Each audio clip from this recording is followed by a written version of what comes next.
Picture this horrifying scene unfolding in 424 BC in the center of ancient Sparta.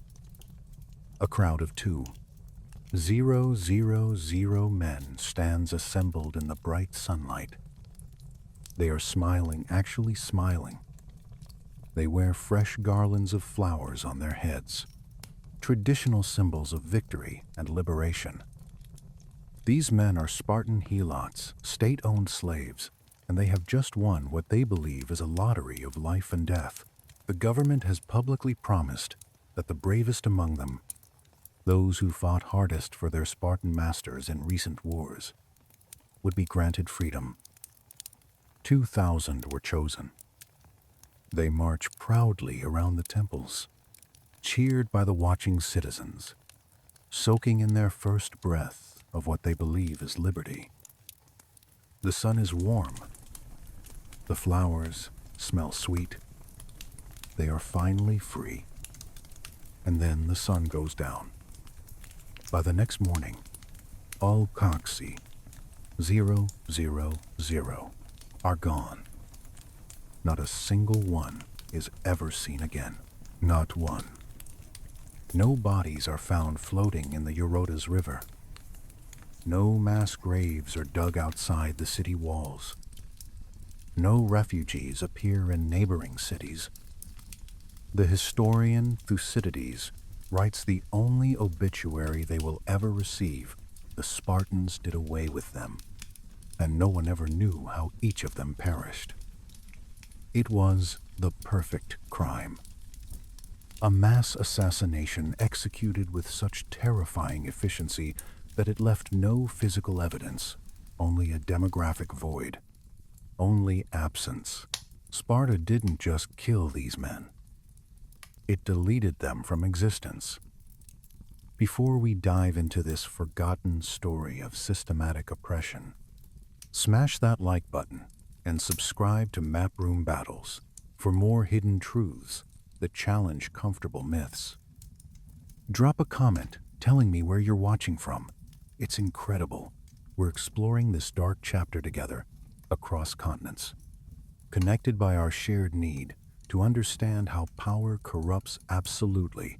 This single incident tells you everything you need to know about the real Sparta, not the Hollywood version. Forget the movie 300 with its slow-motion heroism. Forget the inspiring speeches about freedom and glory. The Spartan state was not a defender of liberty.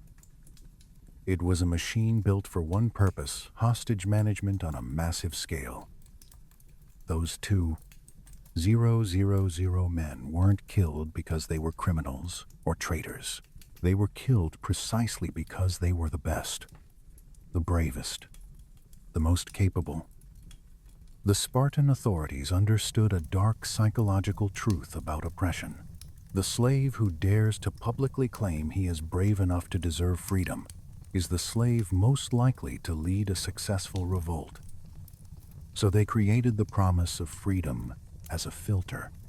As bait, it was a trap specifically designed to identify the natural leaders among the oppressed population so they could be systematically culled before they became dangerous. This is the side of history that gets carefully cut from the highlight reels and museum exhibits. We idolize the Spartan hoplite, the invincible warrior in his red cloak, but we rarely ask uncomfortable questions. Who grew the food that filled his stomach while he trained for war? Who polished his bronze armor until it gleamed? Who carried his heavy shield on the long march to Thermopylae? Who cooked his meals and mended his clothes and raised his children? The answer is always the same: the Helot. For every single Spartan citizen, there were 7 slaves standing in his shadow, watching, waiting, and hating. The economy of Sparta was a pyramid scheme of brutality that required constant violence to maintain. Unlike other Greek states where slaves were bought and sold as individuals in markets, the Helots were something different and more dangerous. They were a conquered nation, enslaved en masse on their own ancestral land. They had families, communities, and a collective memory of a time before the chains, a time when they were free. This made them existentially dangerous. A purchased slave from a distant foreign land has no allies, no network. A Helot has an army of brothers right next door, people who speak the same language and share the same rage. So the Spartans lived in a permanent state of paranoid panic. They were the most feared warriors in all of Greece. Yet they were prisoners in their own city, terrified to leave their homes unguarded for long. They didn't train constantly just to fight the Persians or Athenians. They trained primarily to fight the enemy sleeping in the barn, the enemy harvesting the grain. This fear shaped their entire reality. It created the Krypteia, a state-sponsored death squad of young men sent out to hunt human beings for sport in the darkness. It mandated that the government formally declare war on its own workforce every single year, just to make murder legal in the eyes of the gods. To understand the full scale of this nightmare, we have to leave the silence of the vanishing 2,000,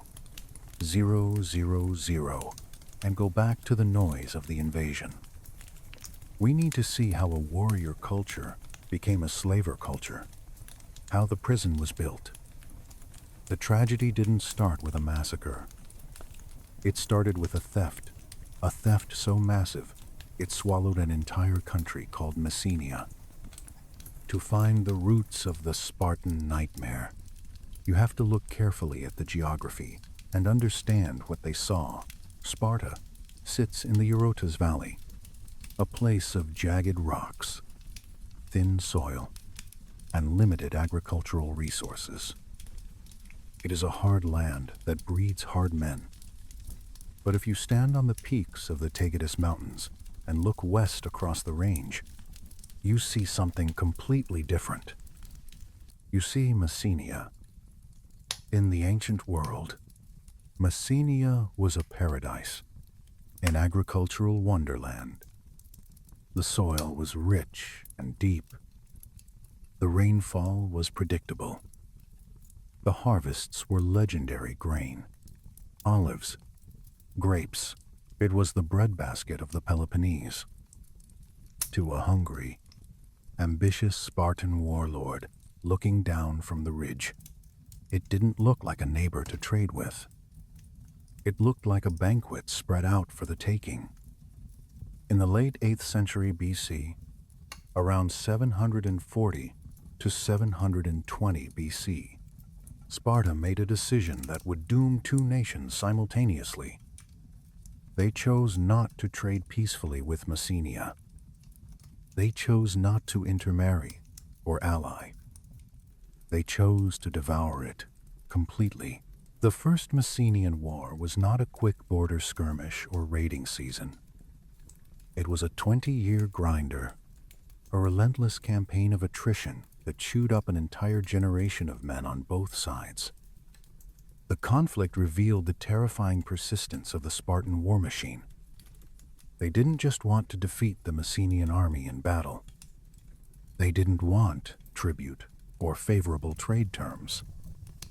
They wanted to completely erase Messenian political identity from the map. When the dust finally settled around 720 BC, the Spartans did something unprecedented in Greek history.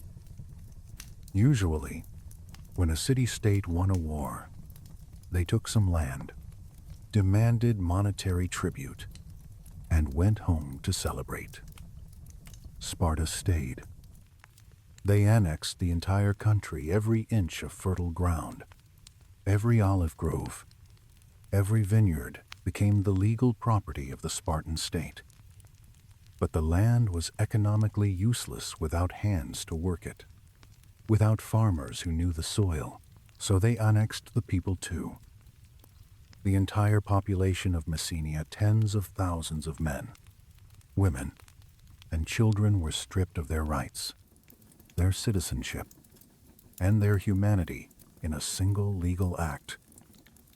They were reclassified, They became Helots.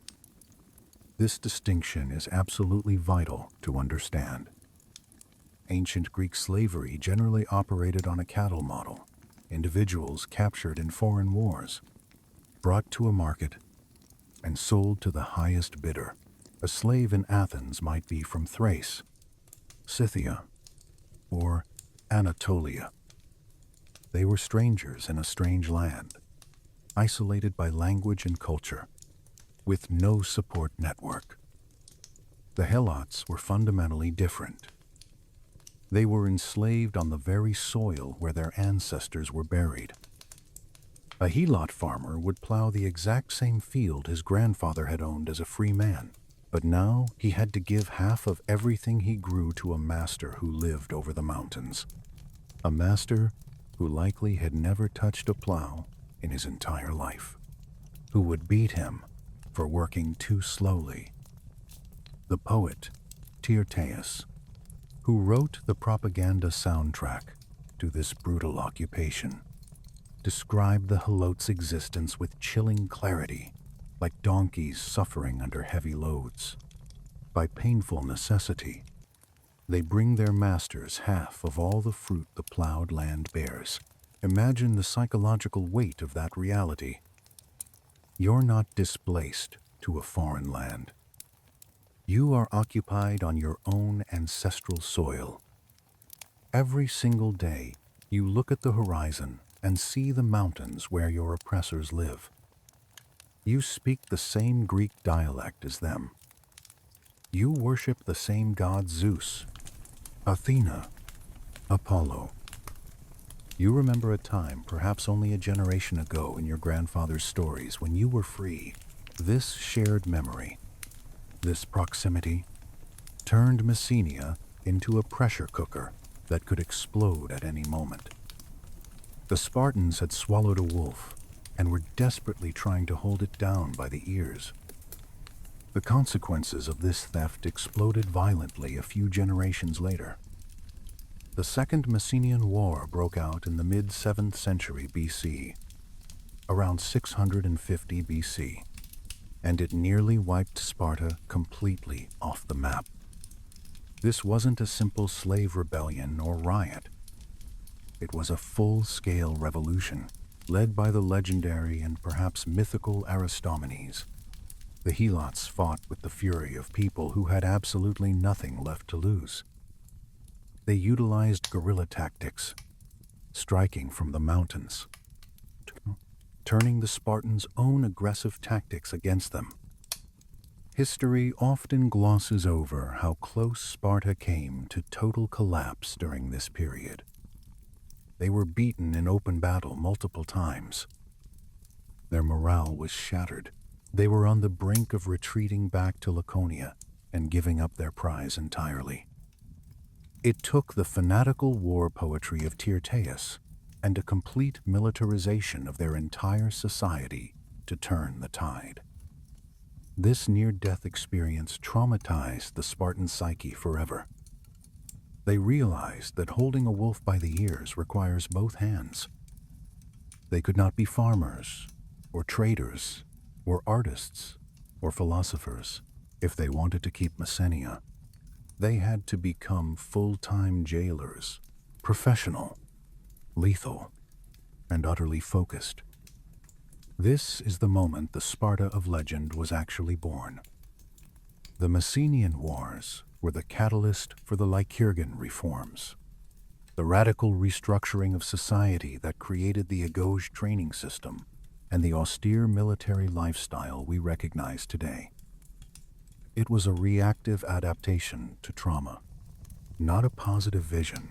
They didn't become warriors out of some noble ideal of perfection or honor. They became warriors because they were sitting on a volcano that could erupt and bury them at any moment. The conquest created a bizarre economic paradox that defined everything. Sparta became the wealthiest state in Greece in terms of raw land and agricultural output. But its citizens could own nothing personally. The wealth belonged entirely to the system. designed solely to support the massive military machine required to guard the wealth. It was a circular loop of violence with no exit. They needed the army to keep the Helots enslaved. They needed the Helots to feed the army. And the Helots were not just labor, they were the enemy. The Spartan state treated them as a conquered, hostile population that required constant, active suppression. They were subjected to a regime of terror that makes modern dictatorships look inefficient by comparison. The Spartans understood that to control a population that outnumbered them 7-1, physical chains were not enough. You had to chain the mind. You had to institute a system where terror was as predictable and regular as the seasons. This brings us to the most grotesque innovation of the Spartan state. It wasn't enough to beat the Helots in battle once. They had to beat them legally, religiously, and physically every single year. They created a ritual that turned murder into a civic duty. In any other civilization, the inauguration of new leaders is a time for optimistic speeches about prosperity, unity, and the future. In Sparta, it was a time for a death sentence.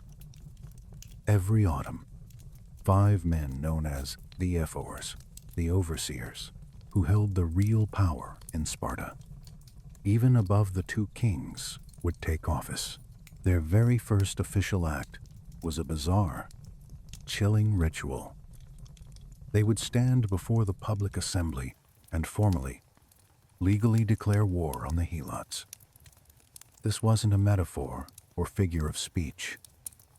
It was a binding resolution of state with legal force. Why would a government declare war on the very people who grew its food and built its houses? The answer lies in the deep-seated religious paranoia of the ancient Greeks. The Greeks were terrified of miasma, a form of spiritual pollution that clung to anyone who committed murder. If a Spartan citizen killed a man in peacetime, he was tainted, corrupted. He risked bringing the wrath of the gods down upon the entire city. Plagues, earthquakes, famine. The Spartans, being ruthlessly pragmatic, found a legal loophole. If you're at war, killing the enemy is not murder. It is a soldier's duty, blessed by the gods. By keeping the state in a perpetual legal state of war with the Helots, the ephors gave every Spartan citizen a blank check to kill. They could strike down a Helot in the street, in the field, or in their home and remain ritually pure. It cleansed the conscience of the killer before the weapon was even drawn. This legal fiction turned the entire territory of Laconia and Messenia into a free fire zone where Helots had no legal protection whatsoever. But physical violence was only half the equation. To control a population that so vastly outnumbered them, the Spartans knew they had to break the Helot spirit. They needed to make the Helots believe they deserved to be slaves. This required a campaign of psychological warfare that started from birth and never ended. The primary tool for this was ritual humiliation, designed to destroy dignity. The Spartans enforced a strict dress code designed to strip away human dignity and mark Helots as different. Helots were forbidden from wearing the normal clothes of Greeks. Instead, they were forced to wear a queue, a distinctive cap made of dogskin. In the visual language of ancient Greece, this was devastating. The dog was often seen as a lowly, scavenging animal. By forcing the Helots to wear the skin of a dog on their heads, the Spartans were visually marking them as subhuman, as creatures of a different, lower species. They also wore rough animal skins as cloaks, ensuring that even from a distance, they looked wild and unkempt compared to the groomed. red-cloaked Spartan citizens. The humiliation went far deeper than clothing. Plutarch tells us about the Syssitia, the communal mess halls where Spartan men ate their meals together. These dinners were the core of Spartan social life, a place of discipline and brotherhood. But for entertainment, they would drag in helots and force them to drink unmixed wine until they were violently, disgustingly drunk. In Greek culture, drinking wine without water was considered barbaric and dangerous. It caused loss of control, stumbling, vomiting. The Spartans would force these intoxicated slaves to sing lewd songs and perform grotesque, formless dance for amusement. Then they would bring in their own children, the young Spartan boys undergoing training, and point to the wretched, stumbling figures. Look, they would say, this is what it means to be a helot.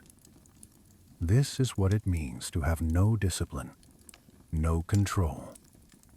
They used the helots as living, breathing cautionary tales. The slave's degradation became the prop for the master's education.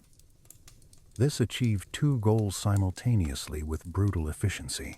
It reinforced the Spartan superiority complex, teaching the youth that they were a fundamentally different breed of human, and it shattered the helot's self-worth. If you are treated like a beast long enough, forced to dress like a beast and act like a beast, you begin to believe you are one. Even the physical strength of the helot was carefully regulated. The Spartans needed strong workers to farm the land, but not too strong. If a helot looked too fit, too intelligent, or too capable of leadership, he was marked for death. The master was actually fined if his slaves became too fat, because it implied he wasn't working them hard enough. It was a biological tightrope. They bred the helots for endurance, but culled them ruthlessly for ambition. This system created a bizarre, toxic intimacy between master and slave. They lived side by side, yet were separated by an ocean of blood and law. The Spartan relied utterly on the helot for everything: his bread, his wine, his armor, his legacy. Yet he had to wake up every morning psychologically ready to kill him. This constant state of hypervigilance transformed Sparta into a surveillance state where everyone watched everyone. But they couldn't watch everyone all the time. The fields were vast, and the mountains of Messenia were rugged and full of hiding places. They needed eyes in the dark. They needed a force that could operate outside even the brutal norms of Spartan society. They needed a monster to catch a monster. And so the Agauge, the famous training system, produced its most terrifying graduate, not the hoplite soldier who stood shoulder to shoulder in the phalanx, but the hunter who hid in the shadows with a knife.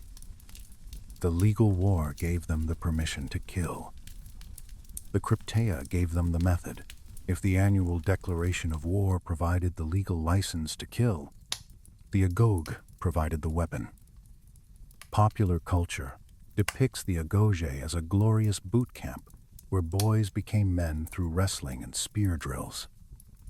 We imagine a rigorous academy of honor.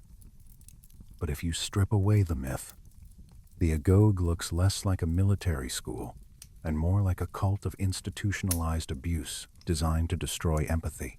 Taken from their mothers at age 7, Spartan boys were systematically starved, beaten, and forced to sleep on beds of reeds they picked themselves from the cold riverbanks. The goal was not just physical resilience. It was the complete eradication of empathy and emotional connection. The state needed soldiers who could watch a friend die without blinking.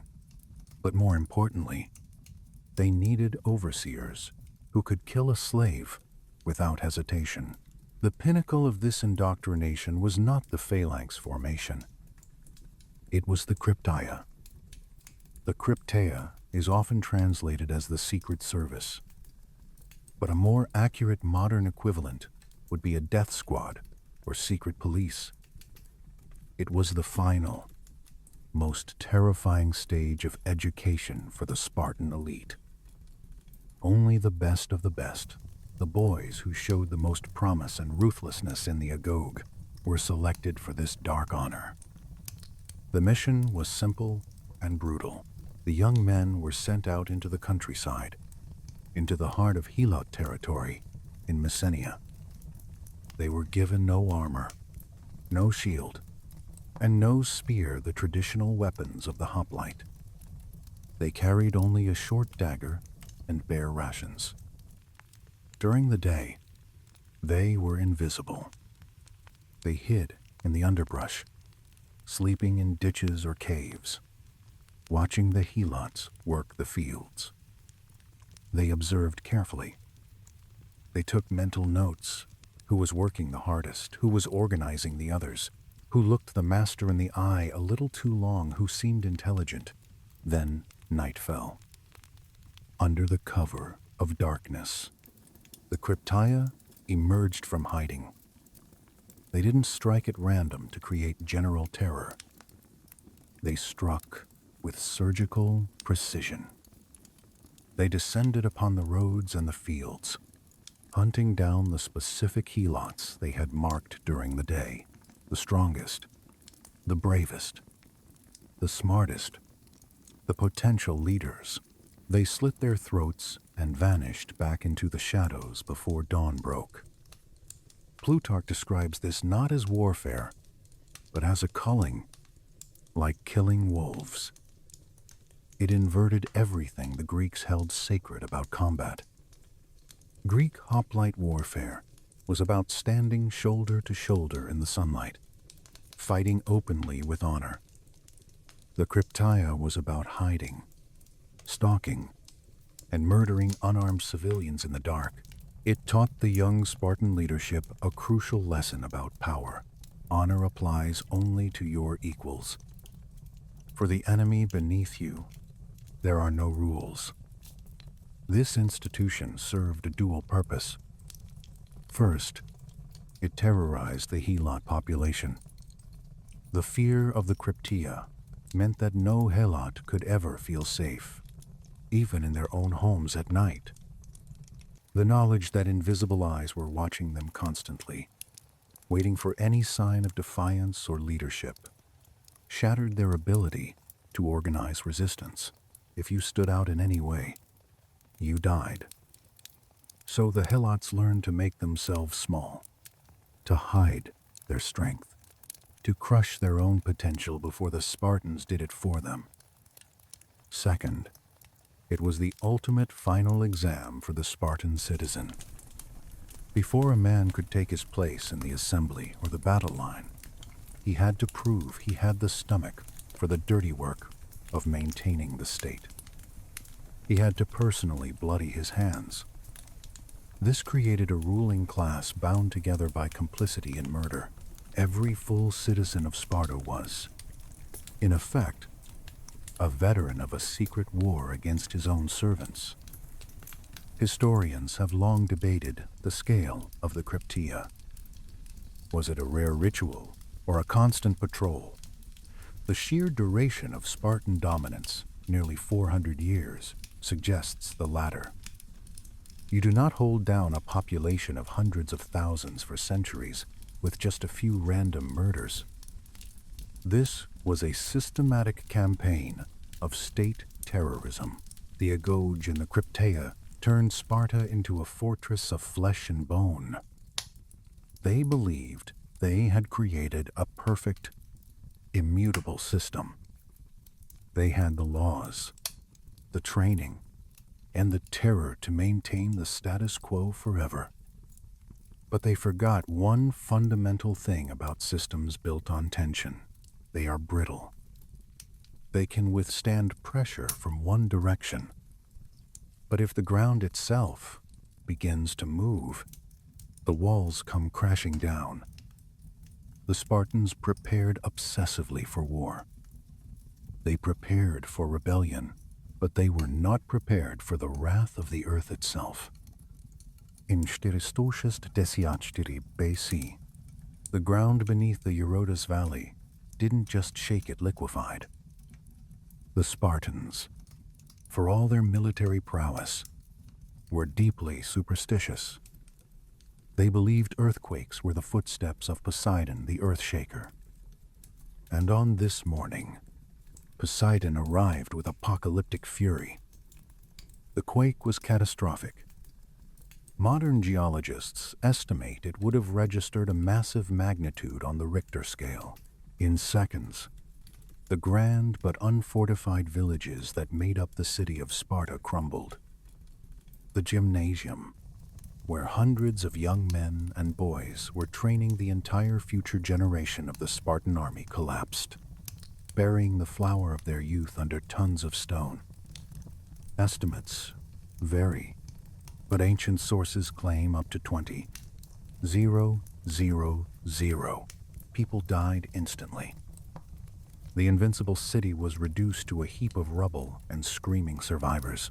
In any other city, the immediate reaction would be to dig frantically for survivors, to weep, to panic. But King Archidamus, the ruler of Sparta, had a different instinct. Standing amidst the dust clouds, looking at the devastation, he realized something terrifying. The walls of the prison had fallen down. The guards were dead, and the prisoners were watching from the fields. He didn't order a rescue mission. He ordered the trumpeters to sound the call to arms. It was a stroke of cold, paranoid genius. Archidamus knew that the Helots in the surrounding fields would see the dust rising. He knew they would interpret this not as a tragedy, but as a divine signal to attack, as their moment. And he was right. As the surviving Spartans scrambled to grab their shields and spears and form a ragged phalanx in the ruins, armed bands of Helots were already rushing toward the city, hoping to finish what the earthquake had started.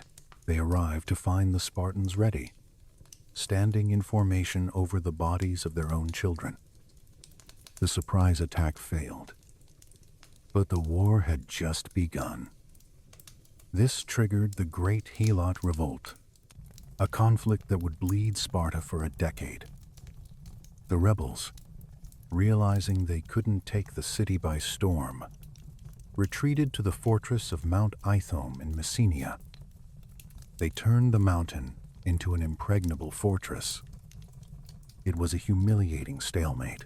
The greatest military power in Greece could not dislodge a group of runaway slaves from a mountain. Desperate, humiliated, and running out of manpower, the Spartans did the unthinkable. They asked for help from their rivals. They sent an appeal to Athens. Athens, led by Cimon, responded with generosity. They marched 4,000 heavy infantry into Laconia to assist their fellow Greeks in suppressing the slave rebellion. It was a fatal mistake. When the Athenians arrived, the culture shock was immediate. These were men from a democracy loud, questioning, innovative, and free. They looked at the Helots on Mount Ithome fighting desperately for their liberty. And then they looked at the Spartans fighting to re-enslave them. The Spartans watched the Athenians interacting with the locals, asking questions, and panic set in. The Spartan leadership began to fear that the Athenians would switch sides. They feared the revolutionary spirit of democracy was contagious, a virus that would infect the minds of their remaining slaves. So in a move of stunning diplomatic incompetence, Sparta fired them. They told the 4,000 Athenian soldiers who had marched all the way to help that their services were no longer required and sent them home, while keeping allies from other cities. The insult was calculated in public. Athens was outraged.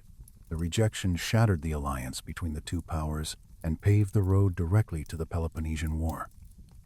But it revealed the core truth of the Spartan condition. They would rather risk losing a war than risk exposing their society to the dangerous idea of freedom. The earthquake of 464 BC didn't destroy Sparta, but it broke the illusion of their invincibility. It proved that the Helots were not broken animals. They were a coiled spring, waiting for the slightest crack in the armor to snap back. And as Sparta spent the next 10 years trying to drag rebels down from a mountain, the demographic clock was ticking.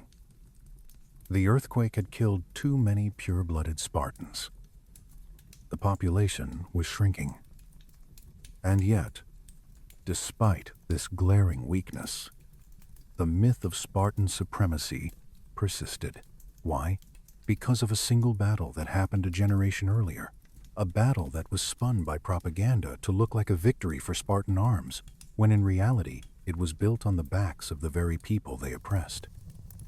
We need to talk about Thermopylae. You know the image. It's burned into our cultural consciousness. King Leonidas standing defiant at the hot gates, 300 perfect physical specimens, their red cloaks billowing in the wind, forming an impenetrable wall of bronze against the Persian millions. It's the ultimate story of self-sacrifice. It's the story that tells us this is what free men can do. But there's a ghost in the frame, a shadow behind the shield. If you zoom out from the close-ups of the heroes, you begin to see the blurry figures in the background, the figures carrying the heavy supplies, the figures cooking the food, the figures tending to the wounds, and yes, the figures holding spears of their own. We need to talk about the math of the Spartan war machine. The ancient historian Herodotus, our primary source for the Persian wars, drops a statistic about the Battle of Plataea fought just 1 year after Thermopylae that is absolutely staggering. He records that for every single Spartan citizen soldier on the battlefield, there were 7 Helots. 7. Think carefully about that ratio 1:7. That means if a Spartan army of 5, 000 marched out, they were accompanied by 35 null slaves. This wasn't a military unit. It was a moving city of masters and servants, with all the complexity and vulnerability that implies. The Spartans were the officers, and the heavy shock troops, the elite hoplites. But the Helots were the logistics, the infrastructure, and the light infantry. They acted as skirmishers who threw stones and javelins to harass the enemy flanks. So when we look back at the Battle of Thermopylae, we have to ask, where were they? They were there. They had to be. A Spartan hoplite carried about 70 pounds of bronze armor and a wooden shield. He did not carry his own rations, his bedding, or his tent. He didn't cook his own meals or sharpen his own weapons. A Helot attendant did all of that. When Leonidas marched his 300 to the pass, he likely marched with at least 900 to 2 Cent Helos in his train. When the Persians attacked, the Helots weren't just watching safely from a distance. They were dying. The arrows that rained down from the sky didn't discriminate between a free man and a slave. Yet when we recite the epitaph of Thermopylae, go tell the Spartans, stranger passing by, that here obedient to their laws we lie. We're only honoring the citizens. There is no monument for the slaves who were forced to die for laws that kept them in chains. This reveals the brilliant propaganda victory of Sparta. They managed to curate their own history in real time by focusing the world's attention exclusively on the elite peers. They erased the massive workforce that made their heroism possible. It's like watching a Formula One race and thinking the driver built the car, changed the tires, and filled the gas tank all by himself. The presence of the Helots at these battles adds a layer of dark irony to the Spartan last stand. Why did the Spartans fight to the death? Was it purely honor, or was it also fear? Remember, the ratio. If a Spartan turned and ran from battle, he wasn't just showing cowardice to his Persian enemy. He was showing weakness to his slaves. If the Helots saw their masters break and flee, the illusion of Spartan invincibility would shatter. They had to maintain the performance of the super soldier at all costs, because the moment they looked human and vulnerable, the 35,000 men standing behind them might decide to stab them in the back instead of the Persians. This reliance on a massive slave army eventually poisoned the Spartan military from the inside. They became strategically paralyzed. They couldn't deploy their forces effectively because they were terrified of arming too many helots. Yet they couldn't wage extended wars without them. And as the centuries ground on, the simple math of biology began to catch up with them. The Spartan obsession with purity, culling, and eugenics, the very things they thought made them strong, began to bleed them dry. The 300 wasn't just a number at a battle. It was a prophecy of their shrinking future population. They were running out of men. While the world trembled at the sight of the Spartan phalanx, Aristotle, the great philosopher who observed Sparta closely, diagnosed the state with a fatal disease. He called it oliganthropia. The literal translation is shortage of human beings. But in the Spartan context, it meant the death of citizens. The numbers paint a picture of slow-motion suicide. In 470 BC, at the height of the Persian Wars, Sparta could field about 8,000 full citizens, the elite peers. By the time we reached the Battle of Leuctra in 371 BC, just a century later, that number had plummeted to fewer than one. Ling. How does a society obsessed with breeding strong warriors lose 90% of its manpower without suffering a catastrophic plague or genocide? The answer lies in their own rigid, inflexible laws. The Spartan system was designed to be an exclusive club, but the membership fees became too high for its own members to pay. To remain a citizen, a Spartan man had to contribute a specific quota of barley, wine, oil, and figs to the Sycetia, the communal mess hall, every month. This food came from his kleros, the plot of land worked by his assigned helots. If his land didn't produce enough, or if his helots died or escaped, or if his estate was divided among too many sons through inheritance, he couldn't pay his dues. And here's the ruthless kicker. If you couldn't pay, you were kicked out. You lost your citizenship. You became an inferior, still Spartan by blood, but you could no longer vote, hold office, or serve in the elite units. You were socially dead, as wealth concentrated in fewer and fewer hands over generations. More men fell off the citizenship ladder. The rich Spartans, and famously the Spartan women, who could inherit and own land, amassed huge estates while the poorer families slipped into social oblivion. Aristotle noted with shock that by his time, 2/5 of the land in Sparta was owned by women. creating a wealthy aristocracy while the military class evaporated. This created a terrifying strategic nightmare. Remember the ratio of terror. In Stidis dosum desiat BC, the Spartans were outnumbered by the Helots, perhaps 7-1. By Trista Shidemjeshant BC, as the citizen population crashed, that ratio might have ballooned to 20-1 or worse. The Spartan leadership was paralyzed by fear. They had a massive empire of slaves to control, but a tiny police force to do it. They became fiercely protective of their remaining citizens, terrified of suffering even minor casualties in battle. The ferocious lions of Greece turned into cautious hoarders, refusing to commit troops to foreign campaigns because losing even 50 Spartans was a national tragedy that could tip the balance. Spartan decline wasn't caused by softness or luxury, as some ancient moralists claimed. It was caused by mathematics. The system ate itself.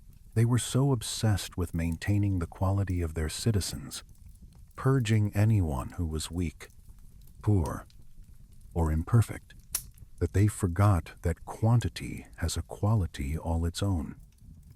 They were running a skeleton crew on a sinking ship, desperately patching leaks while the water rose around their ankles. And while the men of Sparta were busy policing their own decline, the soul of the city began to rot. A society that spends 100% of its energy on surveillance and suppression has no energy left for anything else. No art, no philosophy, no progress, just silence. Walk through Athens today, and you can still touch the marble columns of the Parthenon. You can stand in the theater where Sophocles premiered Oedipus Rex. You can walk the grounds of the academy where Plato taught. The physical legacy of Athenian democracy is undeniable and inspiring. Now go to Sparta. What will you find? Almost nothing. A few low foundations. An olive grove. A Roman-era theater built long after the Spartans were irrelevant.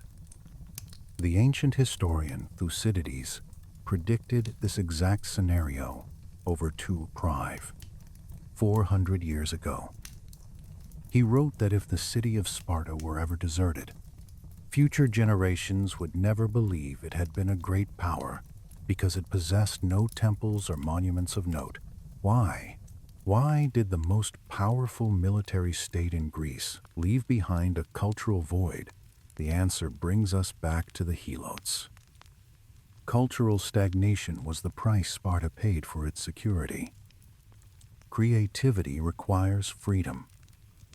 It requires an open mind, the exchange of ideas, and the leisure to dream.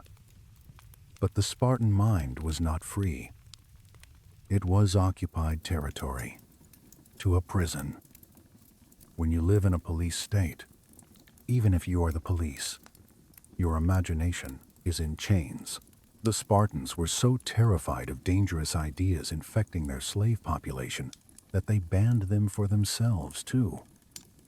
They practiced xenolasia, the expulsion of foreigners. While Athens welcomed thinkers, merchants, and artists from all over the known world, creating a cosmopolitan hub, Sparta locked its gates. They feared that a traveling merchant might whisper a word about democracy or revolution to a Helot, or worse, to a young, impressionable Spartan. So they shut out the world. They banned gold and silver coinage, using heavy, useless iron spits as currency to make trade impossible. No trade meant no foreign ships, no exotic goods, and no new stories or ideas. They froze their culture in a block of ice to preserve their control. The psychological toll on the individual Spartan was immense. We often imagine the master as the one with power and freedom. But in Sparta, The master was a slave to the system he had created. A Spartan citizen could not travel abroad without explicit permission. He could not farm his own land. He could not engage in business. He could not even dine with his wife and children in his own home. He had to eat black broth and porridge with his military platoon in the mess hall until he was 60 years old. His entire life was a performance of toughness. He had to suppress every natural human instinct: pity, greed, curiosity, fear, because showing emotion was a crack in the armor. If he relaxed for a moment, the Helots might notice. If he laughed too loud, the Helots might lose respect. This creates a society of profound, crippling anxiety. It's the psychology of the prison guard who lives inside the prison. He has the keys, yes, but he breathes the same stale air as the inmates. He can never truly sleep or rest. The Spartans produced no great playwrights because drama requires empathy, the ability to see the world through another's eyes. A Spartan was trained from age 7 not to empathize, especially not with the lower classes. They produced no great philosophers because philosophy requires questioning the status quo and accepted truths. In Sparta, questioning the laws of Lycurgus was treason. They were trapped in a loop of their own making. They sacrificed their art, their architecture, and their intellectual growth on the altar of military dominance. They became the best soldiers in the world, but they forgot what they were fighting for. They were fighting simply to maintain the ability to fight. And like all static systems in a dynamic, changing world, they became obsolete.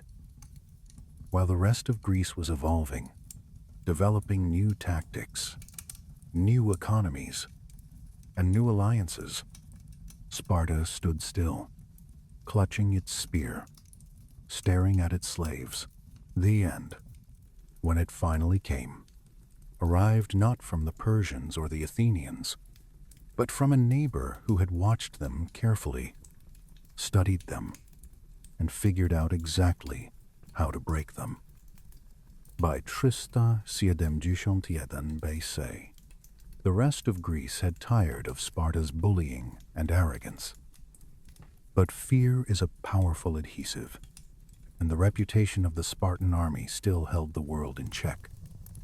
It took a man from Thebes to realize that the Spartan dragon was old, toothless, and protecting an empty cave. His name was Epaminondas. He is one of the most underrated figures in ancient history, a philosopher general who didn't just want to defeat Sparta militarily. He wanted to dismantle it systemically. When the two armies met on the dusty plains of Leuctra, the Spartans confidently expected the usual script. They lined up in their traditional phalanx formation, placing their best troops, the king and his elite guard, on the right wing. As they had done for 300 years, Epaminondas threw the script in the fire. Instead of matching the Spartan line evenly across, he packed his left wing, facing the Spartan elites 50 men deep. He refused to engage the rest of the line at all, creating an oblique formation.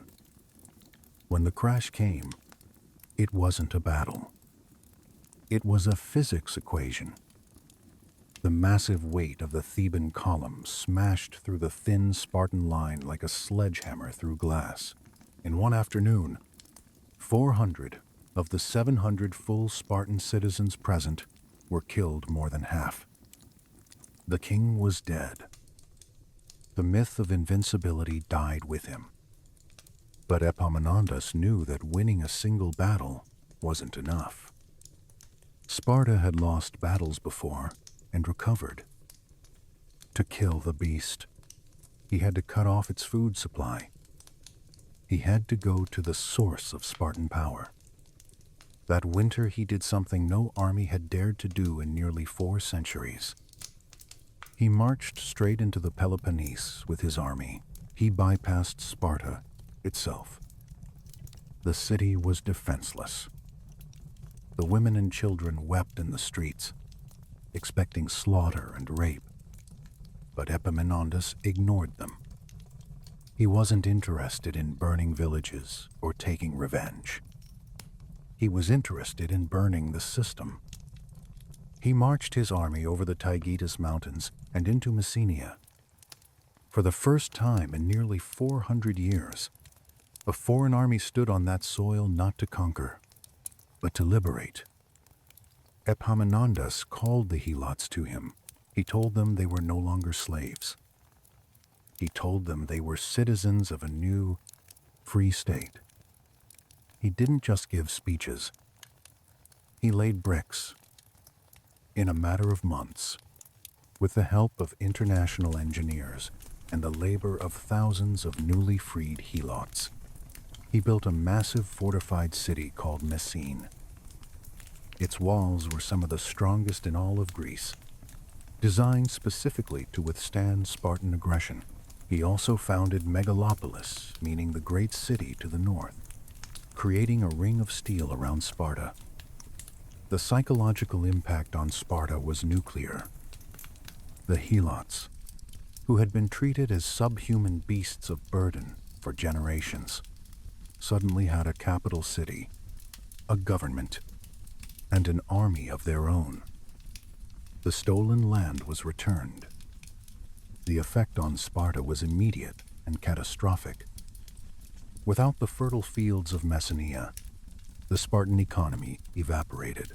Without the Helot labor force, the Spartan citizens had no one to farm their kleroi.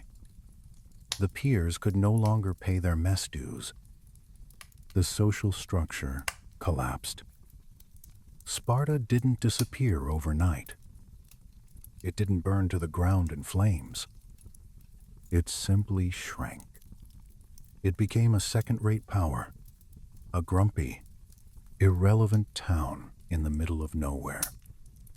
They kept their strange laws and their brutal training, but without the economic engine of slavery, it was just theater, just performance. They became a living museum. In later centuries, wealthy Roman tourists would actually visit Sparta to watch the boys get whipped at the altar of Artemis, tossing coins to the performers like they were watching a freak show at a fair. The irony is absolute. The society that obsessed over power above all else ended up powerless. The society that tried to freeze time was ultimately crushed by the march of progress, and the people they tried to erase, the Helots, outlived them and reclaimed their freedom. This brings us to the end of our journey through the dark side of Spartan history. But it leaves us with a question that matters today. If the Spartan system was so flawed, so brutal, and ultimately so fragile, why do we still worship it? Why does the image of the Spartan warrior still dominate our screens, our gyms, our culture? So, here we are. We've walked through the valley of the Eurotas. We've seen the massacres, the whips, the secret police, and the slow, agonizing suicide of a superpower built on oppression. Yet if you walk into a gym today, you'll see t-shirts emblazoned with Spartan helmets. If you turn on the news, you might hear politicians quoting Leonidas. Video games, movies, and comic books continue to sell us the fantasy of the super soldier. Scholars call this phenomenon the Spartan mirage. It's a historical optical illusion that has seduced thinkers for millennia, from Plato to Rousseau. And yes, even to the architects of the Third Reich. Why? Because from a distance, Sparta looks like a masterpiece of order. It offers a seductive promise if we just strip away the messiness of democracy, the noise of debate, and the softness of luxury. We can become pure. We can become strong. We can become perfect. But history is not a statue to be admired from afar. You have to get close. You have to smell the air. And when you get close to Sparta, you smell the blood. The tragedy of Sparta is not that they died. All civilizations die eventually. The tragedy is how they lived. They built a society dedicated entirely to the preservation of the state, but in the process, they destroyed the lives of the people in the state. They achieved stability, but it was the stability of a graveyard. By enslaving the Helots, the Spartans enslaved themselves. They locked themselves in a cage of fear. They couldn't travel. They couldn't write freely. They couldn't change or adapt. While Athens gave the world democracy, theater, and logic tools that we still use to liberate our minds today, Sparta gave us the word laconic and a cautionary tale about the dangers of extremism. The Helots, on the other hand, represent something far more powerful than military discipline. They represent the indomitable human need for dignity. Despite centuries of systematic dehumanization, being hunted like animals, dressed in dogskins, and massacred for sport they never broke. They kept their culture alive in the dark. They waited. And when the walls cracked, they reclaimed their world. There's a profound lesson here for us. We often mistake hardness for strength. We confuse the capacity for violence with the capacity for survival. But Sparta proves that true resilience isn't about how rigid your shield is. It's about how flexible your society is. A system that cannot bend, that cannot integrate new people and new ideas, is destined to shatter. The 300 Spartans at Thermopylae deserve their place in history for their physical courage. But the thousands of nameless Helots who stood behind them, and the millions who suffered under them, deserve our attention for their endurance. So let's talk about the modern parallels, because they're everywhere. The Spartan system is every authoritarian state that prioritizes control over freedom. It's North Korea with its Songbun class system. It's apartheid South Africa. It's the Soviet Gulag system. Control through fear and rigid hierarchy. Think about the annual declaration of war. Modern authoritarian states do the same, declaring internal enemies to justify violence.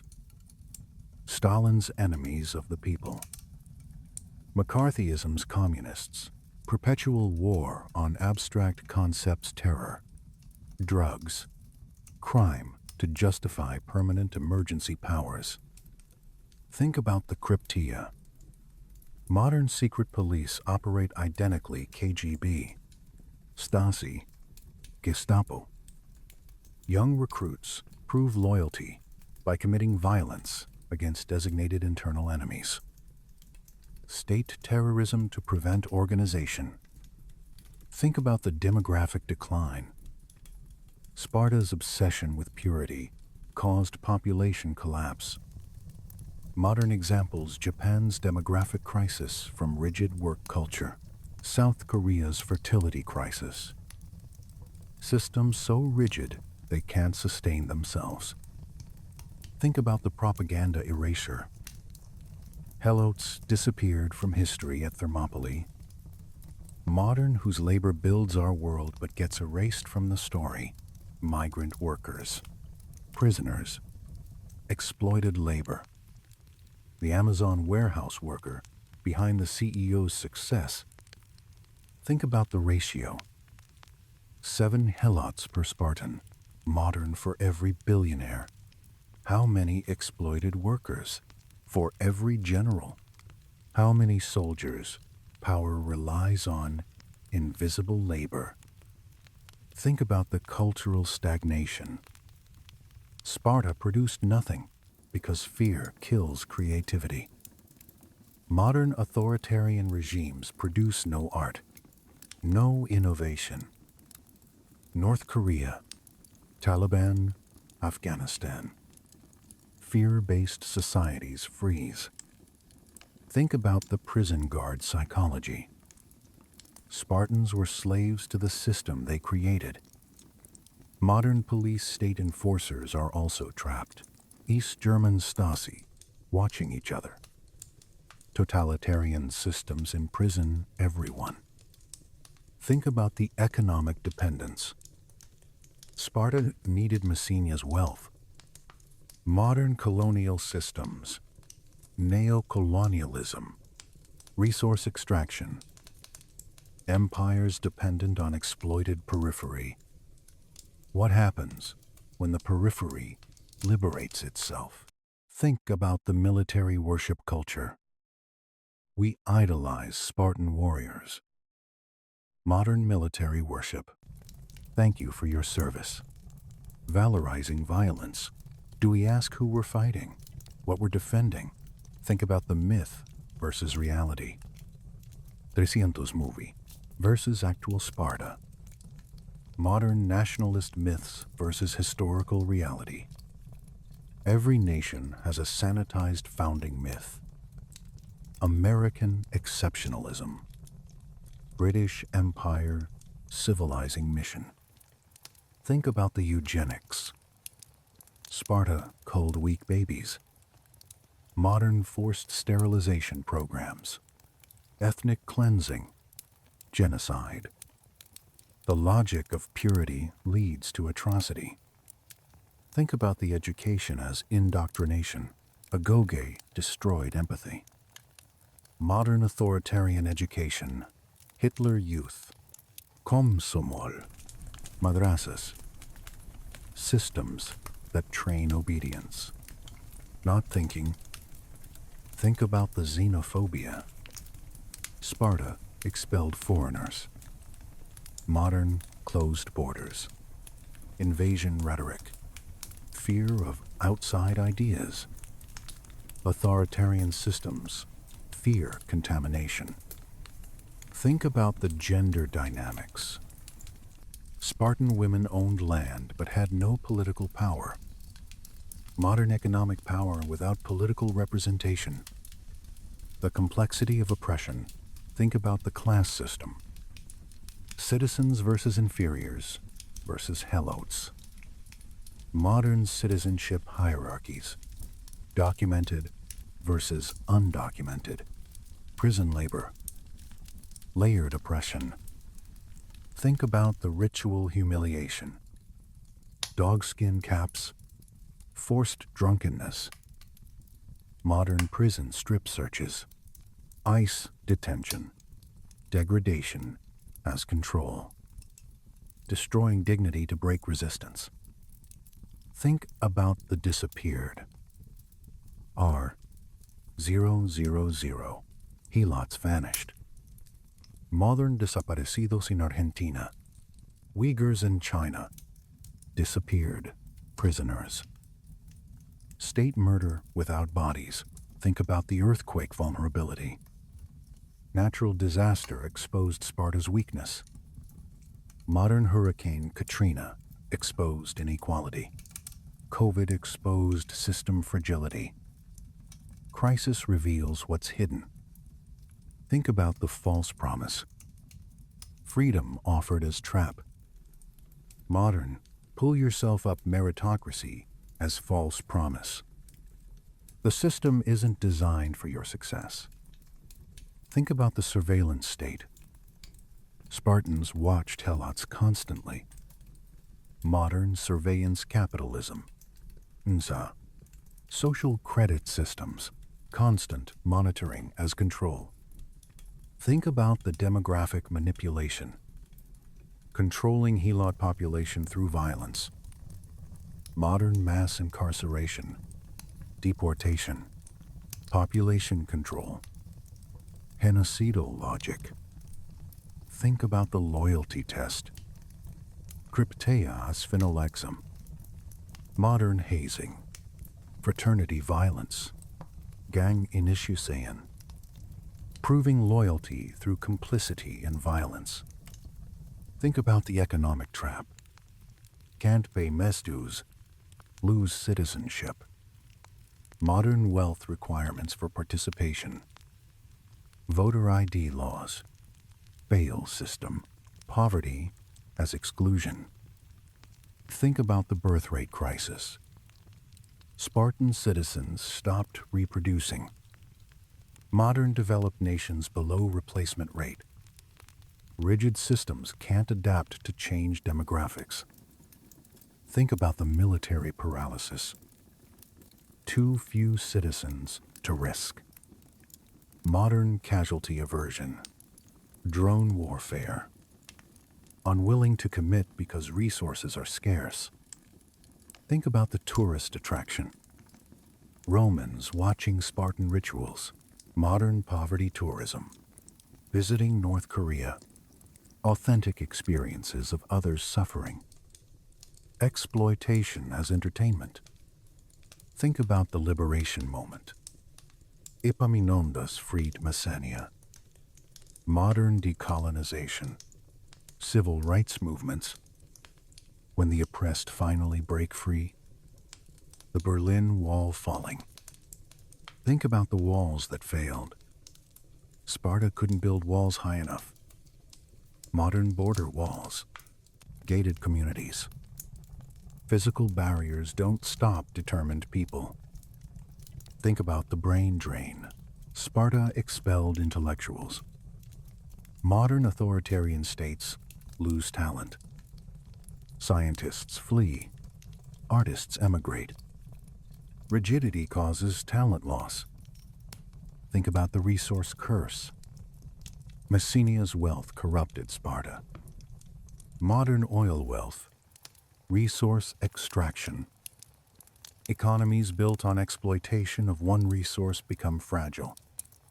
Think about the proxy war. Spartans used Helots as light infantry. Modern proxy force. Modern proxy force. Mercenaries. Expendable troops. Cannon fodder from lower classes. Think about the missing monuments. Sparta left no temples. Modern. What monuments do we build? Prisons, military bases. What does our architecture say about our values? Think about the myth-making. Spartans controlled their own narrative. Modern nationalist history. Textbook controversies. Who controls the past controls the present. Think about the complicity. Every Spartan citizen participated in Krypteia. Modern just following orders. Systemic complicity. How many people must participate for atrocity to function? Think about the revolution from within. Helots, burned palaces. Modern internal collapse of oppressive systems. USIR, apartheid. Systems crack from internal pressure. Think about the legal fiction. Annual war declaration made murder legal. Modern enemy combatant status. Qualified immunity. Legal frameworks that permit violence. Think about the performance of strength. Spartans couldn't show weakness. Modern toxic masculinity. Strongman politics. The performance of toughness as weakness. Think about the cost of control. Sparta spent everything on control. Modern police budgets, military spending, surveillance costs. What could we build instead? Think about the creative destruction. Sparta's fall allowed new systems. Modern does collapse clear space for better systems, or do we reform before collapse? Think about the historical amnesia. We forgot the Helots. Modern, whose labor do we forget? Whose suffering do we ignore? Invisible essential workers. Think about the binary thinking. Citizen or slave, strong or weak, modern us versus them, good versus evil. Nuance dies in rigid systems. Think about the fear of ideas. Sparta banned foreign thoughts. Modern book bans, internet censorship, dangerous ideas, fear of contamination. Think about the economic simplification. Sparta banned money to prevent trade. Modern autarky, sanctions, isolationism, economic isolation as political tool. Think about the masculinity cult. Spartan warrior ideal. Modern toxic masculinity. Alpha male culture. Violence as manhood. The same damaging ideal. Think about the child soldiers. Taken at 7 for training. Modern child soldiers in conflict zones. Militarized youth. Using children as weapons. Think about the selective memory. We remember 300, forget thousands. Modern, whose heroism gets monuments, whose gets forgotten. Memorial politics. Think about the system justification. Spartans convinced themselves it was necessary. Modern, there's no alternative. System justification. We rationalize injustice. Think about the external validation. Sparta needed others to fear them. Modern soft power. Hard power. Respect versus fear. How do we want to be seen? Think about the breaking point. Leuctra broke Sparta's myth. Modern every empire has a breaking point. When does the myth shatter? Think about the rebuilding. Messenia rebuilt after liberation. Modern post-colonial nation building. Reconstruction. How do liberated people rebuild? Think about the generational trauma. Helots remembered 400 years of slavery. Modern intergenerational trauma from slavery. Genocide. Colonialism. Trauma persists. Think about the restorative justice. Epaminondas built walls, not revenge. Modern truth and reconciliation versus retribution. How do we heal? Think about the irrelevance. Sparta became a tourist attraction. Modern empires become ruins. British Empire. Soviet Union. Power is temporary. Think about the what if. What if Sparta had freed Helots earlier? Modern, what if we reformed before crisis? Preventive versus reactive change. Think about the documentary evidence. We know because they kept records. Modern documentation of atrocity. Archives matter. Evidence matters. Think about the moral injury. Spartans traumatized by their own system. Modern PTSD from enforcing unjust systems. Police, soldiers, the cost of complicity. Think about the zero-sum thinking. Spartan security required Helot oppression. Modern is security, always zero-sum. Or can we build systems where everyone's secure? Think about the sustainability. Sparta's system was unsustainable. Modern, which of our systems are unsustainable? Climate, inequality, resources.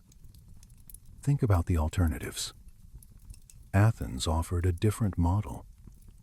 Modern, are there alternatives to our current systems? What are they? Think about the cost-benefit. Sparta paid everything for military power. Got nothing lasting. Modern military spending versus social spending. What's the return on investment? Think about the purpose. Spartans forgot why they were fighting. Modern endless wars. Mission creep. Do we remember why we started? Think about the flexibility. Athens adapted. Sparta couldn't. Modern, which institutions are flexible, which are brittle. Think about the human cost. Individual helots suffered for the system. Modern, who suffers for our systems, can we see them? Think about the liberation movements. Helots eventually won. Modern, all liberation movements eventually succeed. Freedom is inevitable. Think about the historical judgment. We judge Sparta harshly now. Modern, how will future generations judge us? What will they see? Think about the monuments we build. Sparta built nothing lasting. Modern, what are we building that will last? Infrastructure, art, justice. Think about the education. What are we teaching children? Modern, what values are we transmitting? Competition, empathy, obedience, creativity. Think about the trade-offs. Sparta chose control over freedom. Modern security versus liberty. Efficiency versus resilience. What trade-offs are we making? Think about the mythology. The Spartan mirage persists. Modern, which myths do we still believe? American dream, meritocracy, progress. Think about the invisible labor. Helots made Sparta possible. Modern, whose labor makes our lives possible. Do we see them? Value them? Think about the system change. Epaminondas changed the system structurally. Modern reform versus revolution. Can systems be fixed, or must they be replaced? Think about the dignity. Helots fought for dignity, not just survival. Modern human dignity as universal. People will eventually fight for respect. Think about the long arc. 400 years of oppression, then freedom. Modern justice is slow but eventual. The arc bends toward justice. Think about the cost of remembering. We remember Sparta's brutality. Modern, whose atrocities do we remember? Whose do we forget? Memorialization matters. Think about the lessons. Sparta teaches what not to do. Modern negative lessons are lessons. We learn from failures. Think about the hope. Helots won their freedom. Modern oppressive systems eventually fall. Liberation is possible. Think about the mirror. Sparta reflects our choices. Modern, every historical example is a mirror. What do we see of ourselves? Think about the courage. To resist 400 years. Modern resistance requires impossible courage. People find it anyway. Think about the patience. Liberation took generations. Modern social change is slow. Plant trees whose shade you'll never see. Think about the solidarity. Helots remembered they were one people. Modern solidarity is power. Injury to one is injury to all. Think about the naming. Helots were unnamed in history. Modern, whose names do we remember? Whose do we forget? Naming is power. Think about the silence. Sparta left no records of Helots. Modern, whose voices are absent from history, whose stories are untold. Think about the archive. Thucydides documented the disappearance. Modern documentation fights erasure. Witness. Record. Remember. Think about the complicity. Greek city-states accepted Spartan slavery. Modern, what do we accept? Where are we complicit? Think about the alternative history.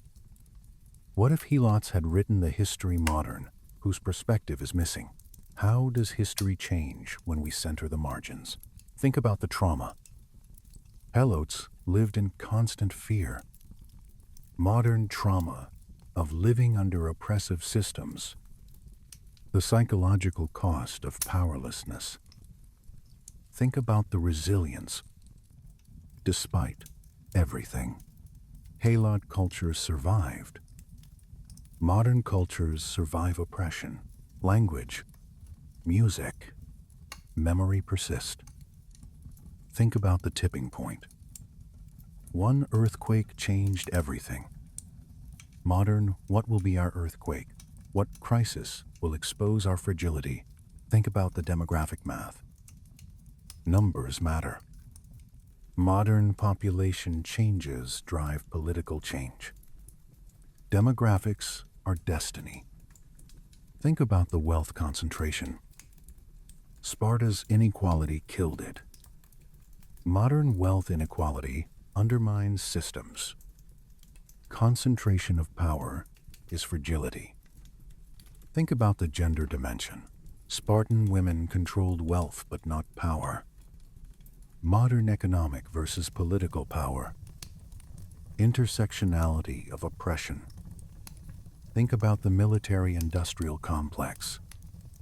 Sparta's economy was entirely military. Modern military spending. Defense contractors. War economy.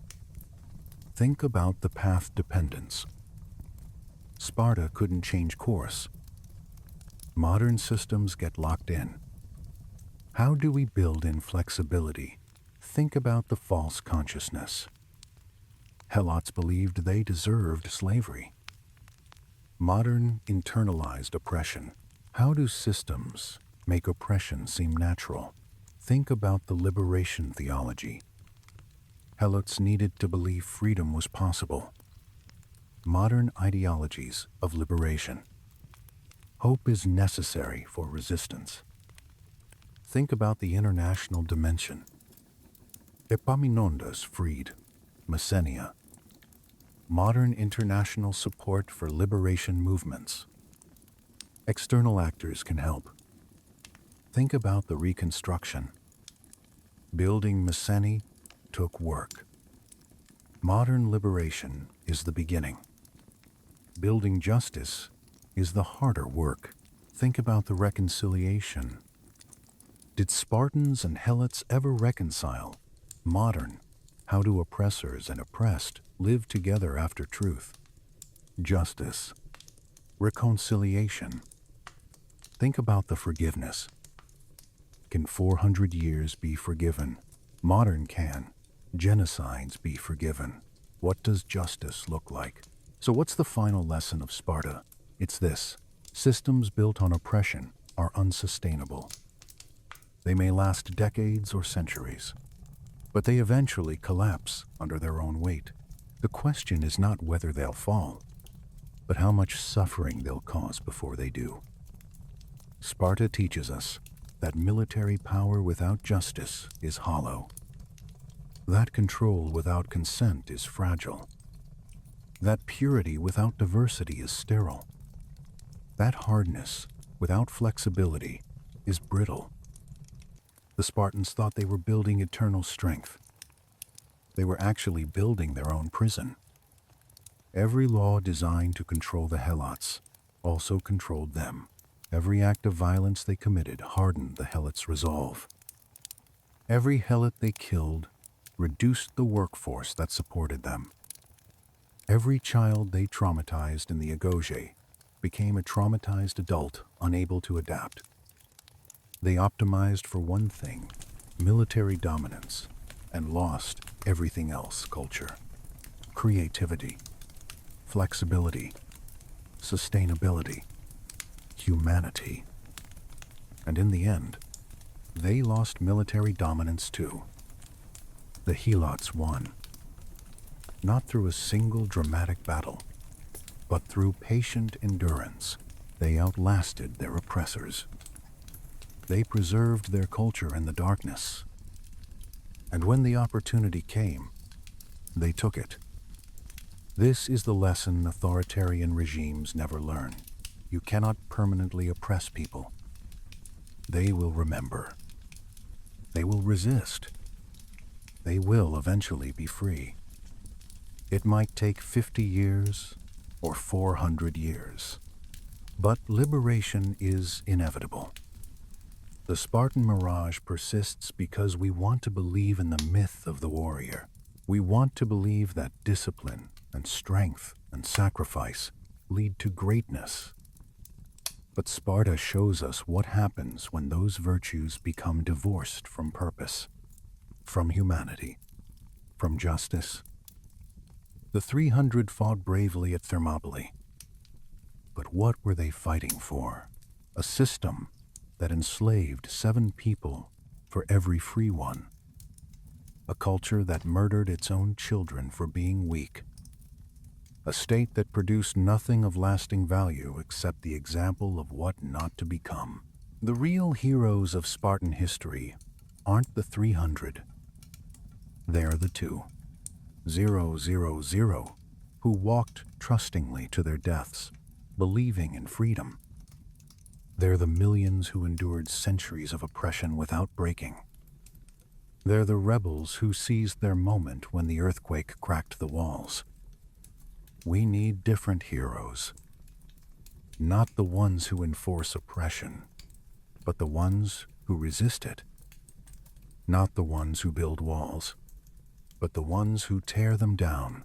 Not the ones who demand obedience, but the ones who inspire liberation. The next time you see a Spartan helmet in a gym or a movie, remember what it represented. Not strength, but fear.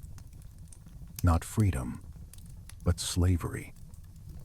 Not greatness, but a cautionary tale about the cost of choosing power over humanity. Sparta fell because it forgot that humans are not meant to be masters or slaves. We're meant to be free.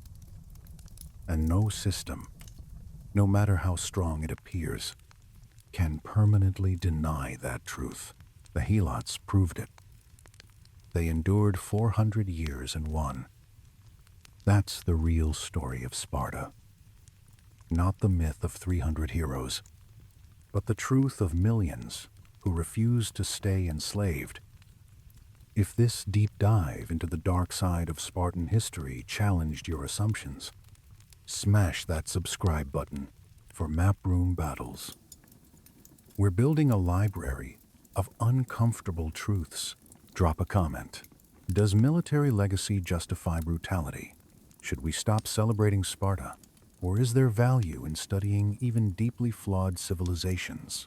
Let's debate. Thanks for facing the uncomfortable truth with me. Remember, the measure of a civilization isn't its military power. It's how it treats the powerless. Sparta failed that test. Let's not repeat their mistake.